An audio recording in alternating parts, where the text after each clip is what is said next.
बेशर्म पत्रकार कहीं के, बेहुदा पत्रकार, जाहिल पत्रकार, अनपढ़ पत्रकार, जानकारी किसी चीज की है नहीं, आ रहा सवाल पूछने। भागो यहाँ से, शांत रहो। पत्रकार किसे कहते हैं? मैं नहीं दूंगा तुम्हारे सवाल का जवाब। मैं तुम दलाल मीडिया हो, और दलाल मीडिया की 3 दवाई, जूता चप्पल और कुटाई। अनुराग ओझा से कोई पंगा नहीं लेना बेटा। अनुराग ओझा क्या हो रहा है? क्या है अनुराग ओझा? अनुराग ओझा कुछ नहीं है। तुम पत्रकार हो, तुम माइक पकड़ लिए हो और बड़ी बड़ी बातें कर रहे हो। भागो यहाँ से। माइक पकड़ने वाला पत्रकार नहीं होता। तो क्या होता है पत्रकार? कौन होता है बताओ? किसे कहते हैं? कौन होता है बताओ तुम बोलो। देखिए, हरियाणा में भारतीय जनता पार्टी की सरकार बिल्कुल नहीं बन रही है। भारतीय जनता पार्टी का सुपड़ा साफ होने जा रहा है हरियाणा में। मैं आपको बता दूं कि ज्यादातर रुझान 50 से 55 सीटें जीतने की कांग्रेस पार्टी के हैं, और कांग्रेस पार्टी वहां पे सरकार बना सकती है। हरियाणा में पूरे चांसेस कांग्रेस पार्टी के सरकार बनाने के हैं। कहाँ सपना देख के आए हैं? व्हाट्सएप यूनिवर्सिटी पे सपना आप देखते हैं? व्हाट्सएप यूनिवर्सिटी में आप लोग गोदी मीडिया के लोग हैं, मोदी जी के चरण चम्मुकम करते हैं। सपना आप लोग देखते हैं, हम लोग सपना नहीं देखते, हकीकत की बात करते हैं। आप मध्य प्रदेश, राजस्थान, छत्तीसगढ़ में भी बोले थे कि 60 आएगी, तो क्या हुआ? मध्य प्रदेश, राजस्थान और छत्तीसगढ़, देखिए चुनाव परिणाम बदलते रहते हैं, होते रहता है ऐसा। लेकिन अभी आप देखिए, भारत जोड़ो यात्रा जब से राहुल गांधी जी ने निकाली है, उसके बाद से आप लगातार रुझान देखिए। कर्नाटक हम लोग जीते, तेलंगाना हम लोग जीते। हाँ, वो अलग बात है कि राजस्थान में हमारी सरकार चली गई। राजस्थान में भारत जोड़ो यात्रा के बाद मैं बताता रहा हूँ, वो अलग बात है कि राजस्थान, मैं बताता रहा हूँ कि राजस्थान की सरकार 2023 में हुआ था, दिसंबर के समय में। भारत जोड़ो यात्रा कब हुई थी? भारत जोड़ो यात्रा हुई थी 2022 में। मैं कह तो रहा हूँ कि उसके बाद तेलंगाना हम लोग जीते, तेलंगाना में सरकार बनी, बीआरएस को हटा करके कांग्रेस पार्टी ने वहां पे सरकार बनाई, और रेवंत रेड्डी वहां पे मुख्यमंत्री हैं। में आपकी सरकार थी, महतारी योजना चला रहे थे, फिर भी आपकी सरकार नहीं बनी। देखिए, कई बार होता है, भारतीय जनता पार्टी देश की जनता को भ्रमित कर देती है।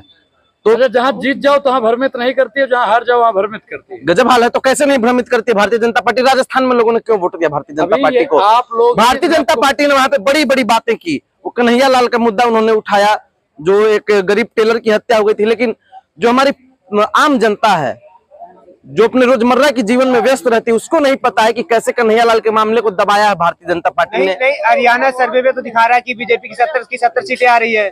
ये वही गोदी मीडिया है जो लोकसभा चुनाव के दौरान दिखा रही थी कि भाजपा 417 सीटें जीत रही है, एनडीए को 417 आप लोग दिखा रहे थे। हो गया आप लोग का 400 पार? नहीं, किसान और महिलाओं का कहना है कि बीजेपी की 70 महिलाओं का और किसानों का कहना है कि भारतीय जनता पार्टी को भगाओ और हरियाणा को बचाओ। हरियाणा में इस बार शैलजा कुमारी भी बगावत कर सकती है। देखिए, मैं आपको बता दूं, कांग्रेस पार्टी का कोई भी कार्यकर्ता, कोई भी नेता बगावत नहीं कर सकता। आपको मैं फिर से बता देना चाहूंगा, अगर आप सोशल मीडिया पे एक्टिव होते या फिर थोड़े पढ़े लिखे होते तो आप ऐसा बेतुका सवाल नहीं पूछते। कुमारी शैलजा जी ने आज सुबह ट्वीट किया है और कहा है कि जिस प्रकार हमारे पिताजी का शव कांग्रेस पार्टी के तिरंगे में लिपट करके आया था, उसी प्रकार हमारा शव भी आएगा। तो आप समझ सकते हैं कि वो मरते दम तक कांग्रेसी थी, कांग्रेसी हैं और कांग्रेसी रहेंगी।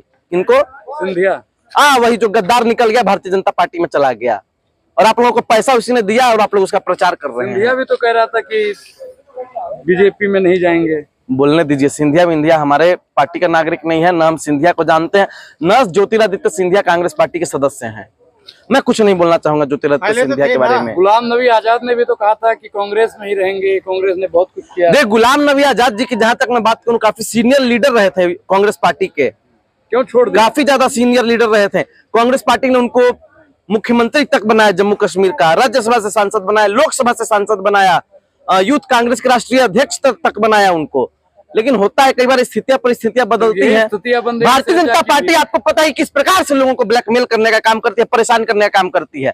उसी तरह से हेमंत बिस्वा शर्मा पलट गए, तो होते रहता है। इस पे आप लोग मत जाइए। बीएसपी के बड़े नेता आकाश आनंद जी ने कहा शैलजा आप बसपा से पैसा लेके आए हैं, बसपा से पैसा लेके आ पाए हैं। बसपा से कौन जुड़ना चाहेगा? अभी कौन जुड़ना चाहेगा? मतलब जब तक बहन कुमारी मायावती जी थे तब तक पार्टी उसका अपमान करेंगे आप। अपमान आप कर रहे हैं। देश का पत्रकार देश के दलितों की पार्टी का अपमान कर रहा है। जब तक मायावती जी थी तब तक बसपा ठीक थी।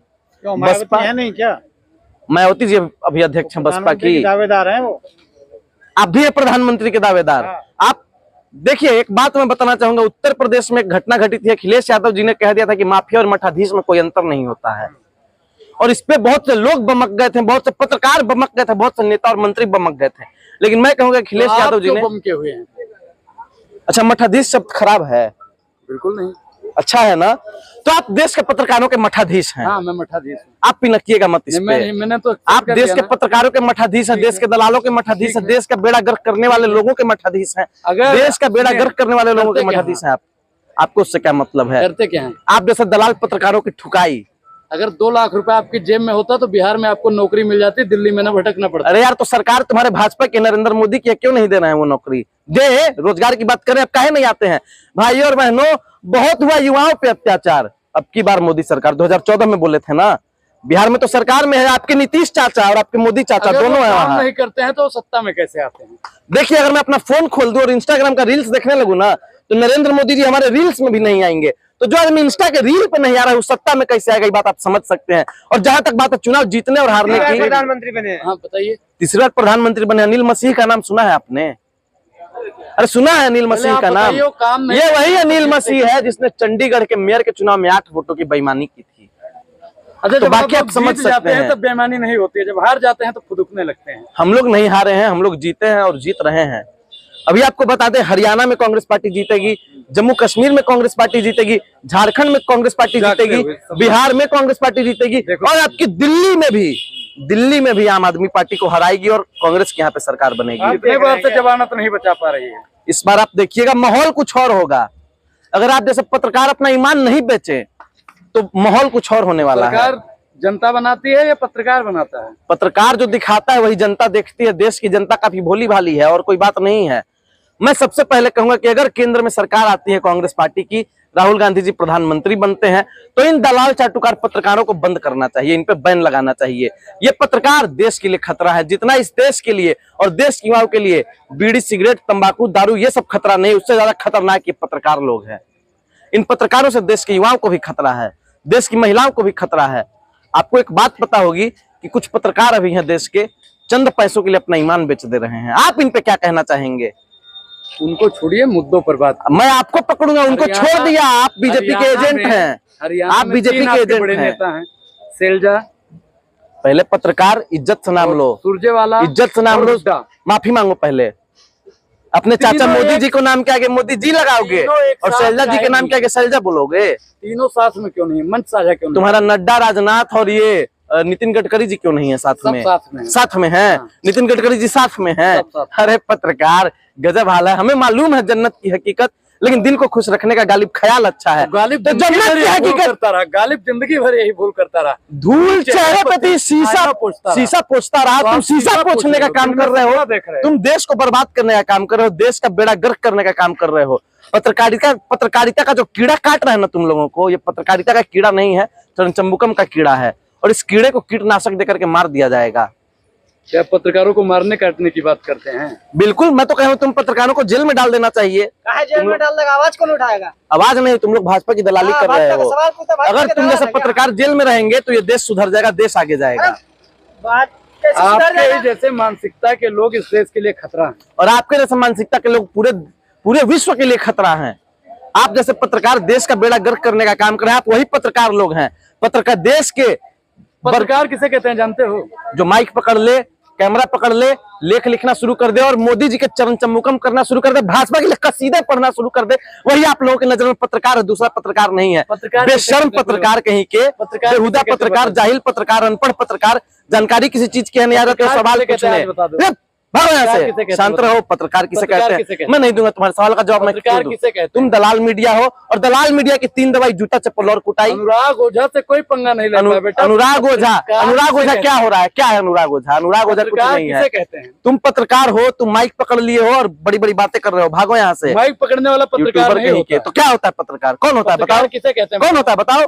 बताओ, तुम बोलो पहले, तुम बोलो। नहीं मालूम है? हमें मालूम है, तुम बताओ फिर मालूम है? तुम लोग कसीदे पढ़ रहे हो मोदी के बारे में, चुप रहो यहाँ से। लोगों को पता है, आप लोगों को पता नहीं है। आपके चाचा आप लोगों को फंडिंग देकर के भेज देते हैं ना, 100-200 रुपया, आप लोग आ जाते हो सवाल पूछने के लिए। बात कर रहे हैं बड़ी बड़ी। हरियाणा में कांग्रेस पार्टी की सरकार बन रही है, मैं बार बार बता रहा हूँ। कितने पैसे मिला है बोलने के लिए? हमें कोई पैसा वैसा नहीं मिला है।